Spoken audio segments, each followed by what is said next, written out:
बहुत स्वागत है आपका आपके अपने शो प्राइम एट 4 में। नमस्कार, आपके साथ मैं हूं दिनेश गौतम। आइए आपको बताता हूं आज क्या क्या है खास प्राइम एट 4 में।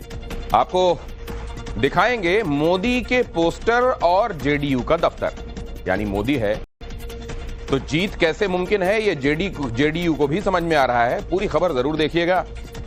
आरजेडी ने इस पर तंज किया है, वो भी देखने लायक है। और आजकल सड़क पर कारें बहुत बेकाबू हो रही हैं। आज कहां किस गाड़ी ने कोहराम मचा दिया, ये भी प्राइम एट 4 में। कांग्रेस के लिए उनके एक और मंत्री मुश्किल खड़े करने वाले हैं इस राज्य की खबर। जरा इंतजार कीजिए, बताता हूं। और बाबा बर्फानी की यात्रा से 2 दिन पहले कैसी है सुरक्षा व्यवस्था, ग्राउंड जीरो से एक्सक्लूसिव रिपोर्ट आप तक पहुंचाऊंगा प्राइम एट 4 में।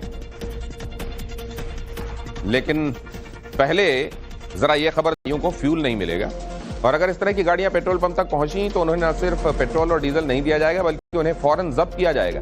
इसके लिए 350 से ज्यादा पेट्रोल पंपों पर खास तरह के कैमरे लगाए गए हैं। साथ ही दिल्ली ट्रैफिक पुलिस के जवान भी यहां तैनात किए गए हैं। आज पहले दिन ही 16 गाड़ियों को जब्त कर लिया गया। दिल्ली सरकार ने यह फैसला दिल्ली की हवा को साफ करने के लिए लिया है ताकि बढ़ते प्रदूषण पर लगाम लगाई जा सके।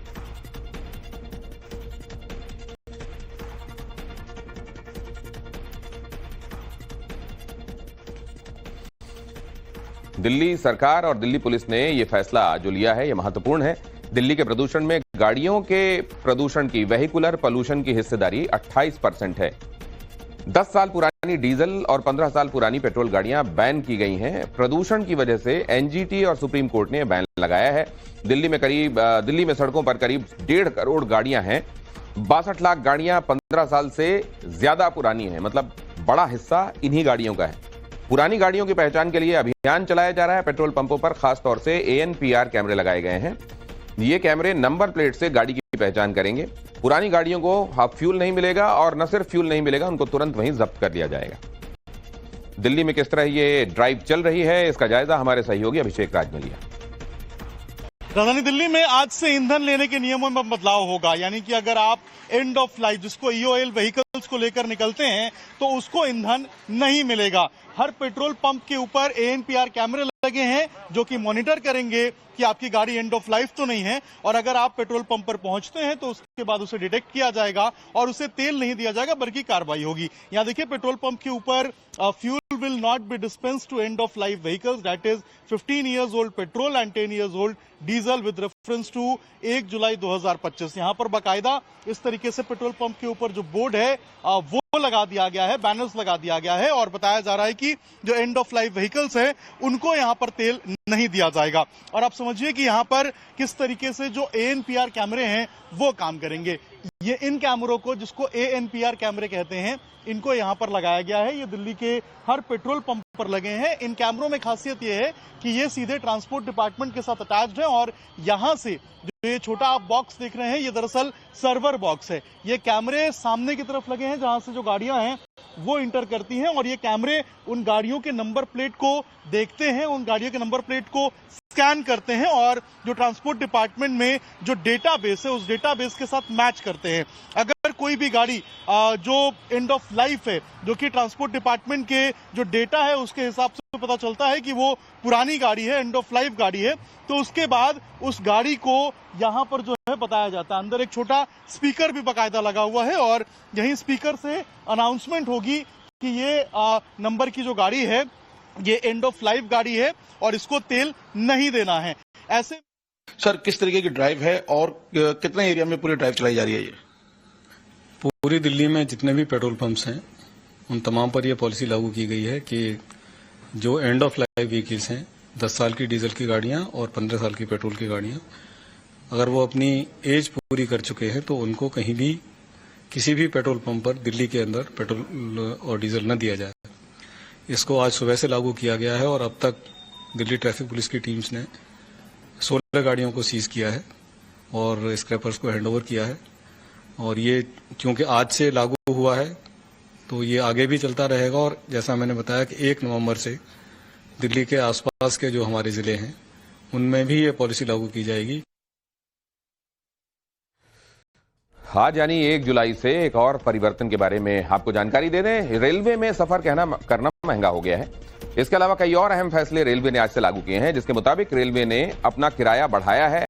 इस फैसले के मुताबिक नॉन एसी ट्रेन का किराया 1 पैसा प्रति किलोमीटर बढ़ा दिया गया है, यानी 500 किलोमीटर की यात्रा में आपको 5 रुपए ज्यादा देने होंगे। इसी तरीके से एसी ट्रेनों में किराया 2 पैसा प्रति किलोमीटर बढ़ाया गया है और अगर 500 किलोमीटर तक की यात्रा आप कर रहे हैं तो 10 रुपए ज्यादा देने होंगे। रेलवे के मुताबिक बढ़ते खर्च मेंटेनेंस की वजह से किराए में इजाफा हुआ है, हालांकि मंथली सीजन टिकट में कोई इजाफा नहीं किया गया है। इसी तरीके से आज से तत्काल टिकट बुकिंग के नियम बदल गए हैं। आधार का IRCTC अकाउंट से लिंक होना जरूरी हो गया है। इसके अलावा टिकट बुकिंग के समय OTP वेरिफिकेशन भी होगा। इतना ही नहीं, पहले 10 मिनट में वेरीफाइड यूजर ही टिकट बुकिंग कर पाएंगे, यानी शुरू के 10 मिनट में एजेंट टिकट बुक नहीं कर पाएंगे और ऐसा तत्काल टिकट में धांधली रोकने के लिए किया गया है। और बुलेटिन में अब अगली खबर, झारखंड के क्या हुआ है देखिए जरा सरकारी विभागों का कारनामा, जहां पेड़ों के बीच ही सड़क बना दी गई। सड़क चौड़ीकरण का मामला चुनाव सिर पर है, दिखाने के लिए सड़क चौड़ी कर दी गई, लेकिन अब ये हादसों की वजह बन रही। ये 7 किलोमीटर लंबी सड़क बिहार के जहानाबाद में बनाई गई है और इस सड़क को 3 साल में 98 करोड़ रुपए खर्च करने के बाद बनाया गया। लेकिन ये चौड़ीकरण किस तरह से किया गया है वो आप खुद तस्वीरों में देख रहे हैं। यहाँ 1-2 नहीं बल्कि कई पेड़ हैं जो सड़क के बीच में खड़े हुए हैं, क्योंकि वन विभाग से पेड़ काटने की NOC नहीं मिली। लिहाजा ठेकेदार ने रातों रात पेड़ों के बीच में ही डामर डालकर सड़क चौड़ीकरण कर डाला। शायद ठेकेदार पर भी चुनाव से पहले काम करने का दबाव रहा होगा, लेकिन ये सड़क अब हादसों को दावत दे रही है। उस रास्ते में पेड़ जो है दिखता नहीं है बढ़िया से, ऐसे में घटना से। हाँ, इसमें घटना हो सकती है, क्या होता है घटना। पेड़ सरकार के कमी है कि नहीं हटा रहे हैं। ये सत्य है कि गया से लेकर पटना से लेकर गया, बोध गया, सगरो आता है जाता है गाड़ी, कभी भी धोखा हो सकता है। दरअसल इस सड़क के चौड़ीकरण का काम अप्रैल 2022 से चल रहा है, लेकिन 2025 तक मामला फाइलों में ही फंसा रहा। जानकारी के मुताबिक पेड़ों के काटने की इजाजत मांगी गई थी, लेकिन वो फाइल ही अटकी रही। काटे गए पेड़ों की तुलना में ठेकेदार को 3 गुना पेड़ लगाने होते हैं, लेकिन जहानाबाद जिला प्रशासन इसके लिए जमीन ही नहीं खोज पाया। लिहाजा परेशान होकर ठेकेदार ने रात के अंधेरे में काम पूरा कर दिया।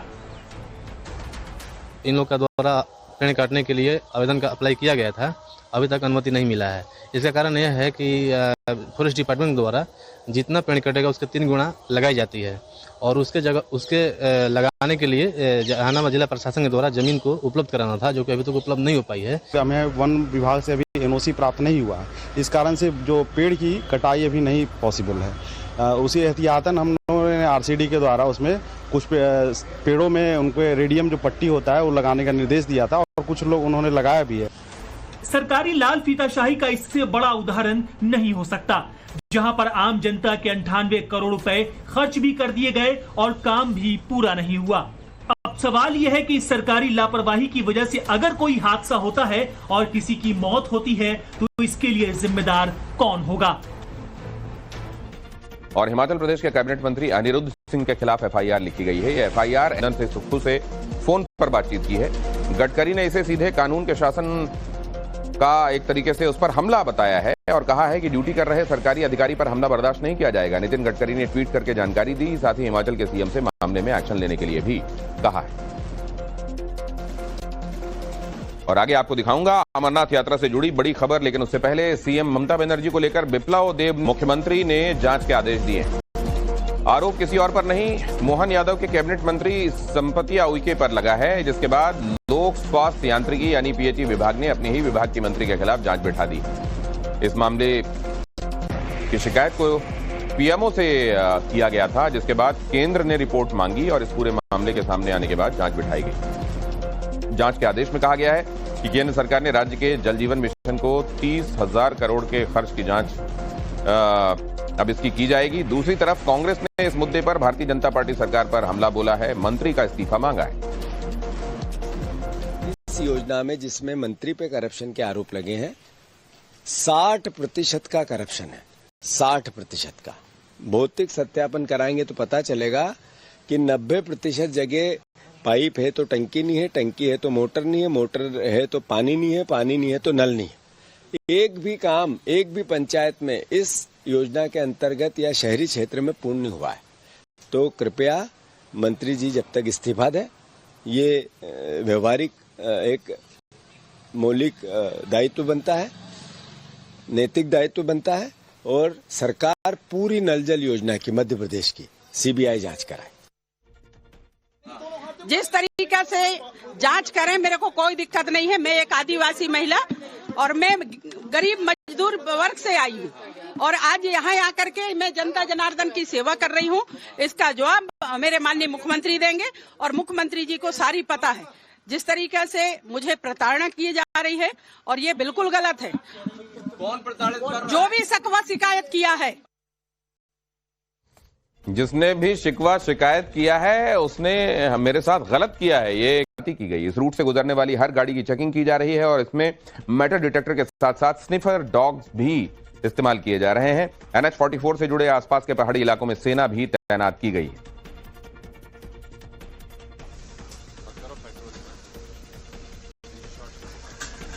नेशनल हाईवे 44 यानी श्रीनगर जम्मू राष्ट्रीय राजमार्ग को सीआरपीएफ सुरक्षित कर रही है और सीआरपीएफ ने अब सुरक्षा और ज्यादा पुख्ता कर दी है। मेरे सहयोगी शफीक आपको तस्वीरों के माध्यम से दिखाएंगे। सीआरपीएफ के कमांडोज यानी KORT भी अब श्रीनगर जम्मू राष्ट्रीय राजमार्ग को सुरक्षित करने के लिए आ गई है। डॉग स्क्वाड्स डिप्लॉय किए गए हैं। एंटी सबोटाज टीम्स जो है वो भी लगातार काम कर रही है। ये काम जो है अब 24 घंटे रहेगा।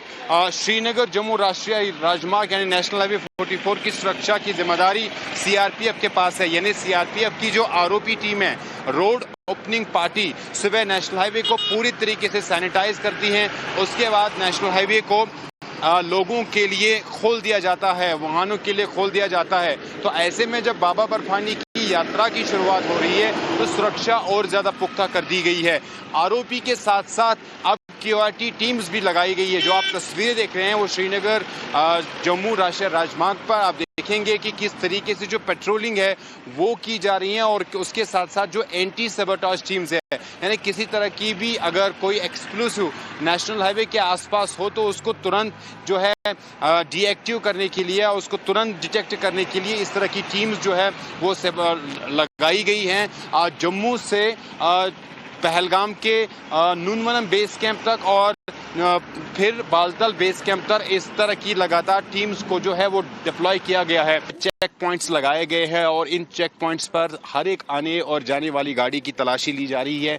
इन ऑपरेशंस में फौजी जवानों की सहायता स्पेशल स्नाइपर डॉग्स की टीम्स को भी लगाया गया है और ये डॉग टीम्स जो है इस ऑपरेशन में उनकी सहायता कर रहे हैं। आप देखेंगे बड़ी जो सर्च ऑपरेशन है या गाड़ियों की तलाशी है वो की जा रही है। एंटी सबोटाज टीम्स है, BDS टीम्स है जो लगाई गई है और इस तरह की व्यवस्था जो है जम्मू से पवित्र गुफा तक दोनों जो ट्रैक्स है, बालतल हो या पहलगाम ट्रैक हो, वहां पर इस तरह की सुरक्षा व्यवस्था रखी गई है क्योंकि इस वर्ष पहलगाम में हुए आतंकी हमले के बाद कहीं ना कहीं पर सुरक्षा पे खास ध्यान दिया जा रहा है। 3 टायर सिक्योरिटी सिस्टम जो है उसे लागू कर दिया गया है। सीआरपीएफ, जम्मू कश्मीर पुलिस और ITBP मिलकर ट्रैक्स की निगरानी कर रही है। उसके साथ साथ जो बेस कैंप्स हैं, चाहे वो पहलगाम हो या बालतल हो, वहां पर ये सुरक्षा व्यवस्था जो है उसे काफी मजबूती के साथ जो है इन प्लेस रखा गया। आप देखिए डॉग स्क्वाड जो है वो इन जवानों की सहायता कर रही है और इन डॉग स्क्वाड का इस्तेमाल गाड़ियों की तलाशी के लिए जो है इनका इस्तेमाल किया जा रहा है। महीने की शुरुआत 1 तारीख, खुश है जमाना, आज पहली तारीख है।